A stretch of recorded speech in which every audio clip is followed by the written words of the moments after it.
Itu pertanyaan pertama. Assalamualaikum warahmatullahi wabarakatuh. Waalaikumsalam warahmatullahi wabarakatuh. Buya, saya mau menceritakan keluh kesah saya. Saya sudah menikah. Saya sudah punya anak umur 5 bulan. Saya dulu sehabis nikah diboyong ke tempat mertua setelah hamil. Gimana? Dulu sehabis nikah diboyong ke tempat mertua setelah hamil. Kandungan diponis kurang gizi. Saya tidak betah tinggal di tempat mertua. Setelah saya melahirkan, saya minta kepada suami untuk mengontrak. Tapi suami saya tidak mau karena dia anak tunggal dan memiliki satu orang tua, yaitu ibunya. Suami bilang kepada orang tua saya, daripada ngontrak lebih baik pisah. Menurut Buya, saya harus bagaimana? Sedangkan saya masih sayang kepada suami. Baik, nasihat kepada suami terlebih dahulu. Hidup ini bukan untuk saling menindas, bukan untuk memperbudak, akan tapi justru sebaliknya, hidup ini untuk mengabdi. Maka suami yang bijak itu akan selalu berpikir tentang ketenangan seorang istri, memikirkan ketenangan seorang istri. Jangan egois, tapi tentunya memberikan ketenangan dalam wilayah wajar dan halal, bukan memaksa.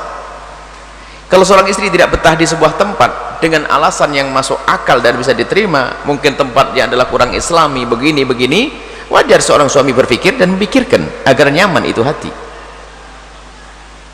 Karena istri itu bukan sekedar jasad, di dalam hatinya ada roh dan ada hati yang harus kita perhatikan. Biarpun seorang suami adalah imam, jangan biasa diktator. Nabi pun minta pendapat kepada istri beliau. Kita perlu menghadirkan makna musyawarah. Alangkah indahnya jika ada seorang suami itu, biarpun urusan cat rumah itu kalau musyawarah sama istrinya, yang cat rumah, biarpun dia sudah punya ide catnya harus merah atau kuning atau hijau, saya nyebut nama jadi bingung nanti nyebut warna itu, merah, putih, kuning, hijau, anggap saja catnya harus putih, kata sang suami. Mungkin tidak ada salahnya ngomong pada istri yang kira-kira catnya apa. Istri yang ngomong, kuning bang. Kalau kuning bagus sih, kuning, cuman kira-kira kalau putih kan Nabi senang yang putih ini. Nah, punya dasar kusa. Tapi pertama memberikan penghargaan, minta pendapat. Barangkali kuning lebih bagus. Kenapa? Bang, kuning sangat cocok. Kenapa? Sesuai dengan keramiknya bang. Oh iya, bener juga kan gitu. Udah perlu egois suami itu. Imam saya itu. Hah. Nah, termasuk urusan tempat tinggal. Apakah tinggal di rumah mertua, di rumahnya sendiri, perlu diskusi. Jangan biasakan dengan paksakan. Satu. Yang kedua, para istri, kewajibanmu itu patuh kepada suami. Jangan cerewet. Nah, seneng tadi istri, ternyata sekarang gilirannya. Tadi mendengar yang pertama tadi, Buya Yahya dengan saya ini. Cok ini, nanti saya kirim hadiah Buyanya. Sekarang giliran, jangan cerewet. Artinya kepatuhan kepada seorang suami itu penting sekali karena dia imammu. Keberkahan di dalam kepatuhan. Biarpun suamimu dalam keadaan salah selagi tidak haram, salah berpendapat, ya kan, asalkan tidak masuk wilayah haram dan tidak membahayakan, salah idenya, ya. Sedikit salah misalnya, ya minyak goreng merek Al-Bahjah, tentunya beli merek Radioku, saya tidak nyebut orang lain. Mestinya bang, kalau untuk goreng nasi mereknya merek Al-Bahjah, apa minyak goreng aja pakai Al-Bahjah ini gimana?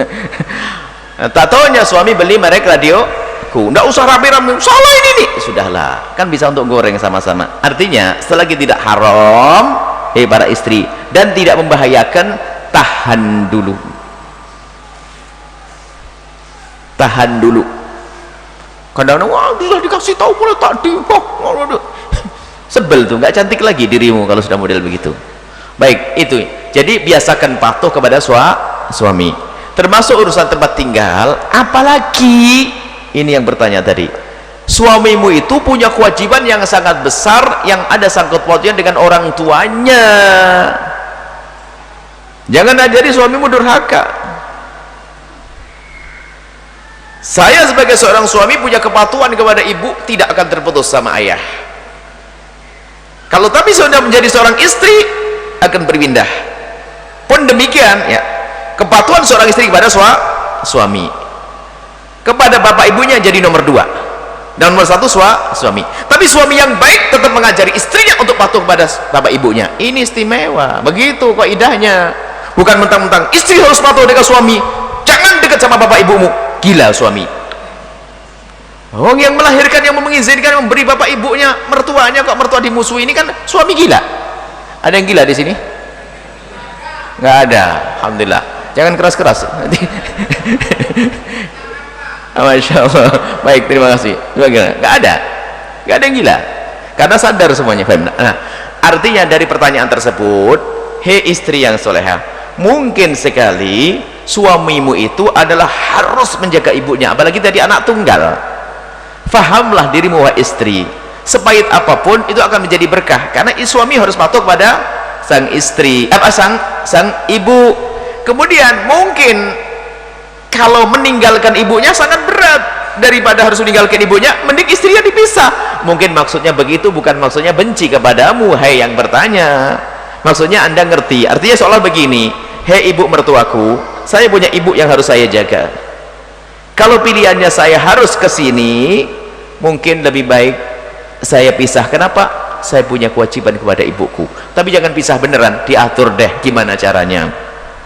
Apakah istri sesaat di sana, sesaat di sini? Kalau tadi katanya kurang gizi bukan urusan itu. Zaman ini tidak ada kurang makannya. Ya, Pak. Jadi mohonlah istri faham, kalau seorang suamimu masih punya kewajiban kepada ibunya dan bapaknya, tidak akan terputus sampai kapanpun. Para suami, hargai istrimu. Kalau mereka ingin berbuat baik kepada bapak ibunya, berikan kesempatan seluas-luasnya. Kemudian hargai perasaannya, jangan diktator menjadi seorang suami. Sisi lain, istri patuh, suami tidak didaktor. Apa yang kurang dalam hidup? Istri patuh, suami tidak seenaknya sendiri. Itulah makna keserasian, keindahan dalam hidup rumah tangga. Wallahu a'lam bissawab.